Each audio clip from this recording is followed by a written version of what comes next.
ప్రపంచవ్యాప్తంగా పర్యావరణ కాలుష్యం అనేది చాలా పెద్ద ఎత్తున ఏర్పడింది. 2013లో మనం పరిశీలిస్తే అమెరికాలోని నోవా ఆర్గనైజేషన్ వాళ్ళు చెప్తున్నది ఏంటి అంటే 400 పార్ట్స్ పర్ మిలియన్కి వాతావరణంలో కార్బన్ డైఆక్సైడ్ చేరిపోయింది. ఈ నేపథ్యంలో మంచుకొండలు కరుగుతున్నాయి, సముద్రాల నీటి మట్టం పెరుగుతుంది, తీరాలు కోతకు గురవుతున్నాయి, చాలా గ్రామాలు చాలా తీర ప్రాంత పట్టణాలు దెబ్బతింటున్నాయని చెప్తున్నారు.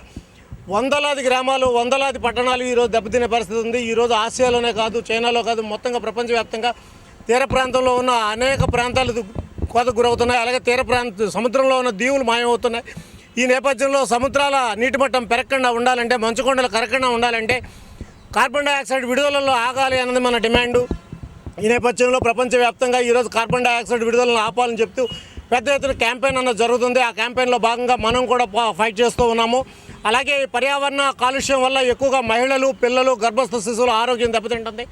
వాళ్ళ ఆరోగ్యాన్ని కాపాడాలి అనే ఆలోచనతో పెద్ద ఎత్తున మహిళలను భాగస్వామ్యం చేయాలనే ఆలోచనతో ఈరోజు గ్రీన్ క్లైమేట్ పెద్ద ఎత్తున మహిళలను భాగస్వామ్యం చేసేందుకు విశాఖపట్నంలో క్యాంపెయిన్ అనేది స్టార్ట్ చేసింది. 10 రోజుల పాటు ఈ క్యాంపెయిన్ విశాఖ మహానగరంలో నిర్వహించేందుకు మేము ఏర్పాట్లు అయితే చేస్తూ ఉన్నాం.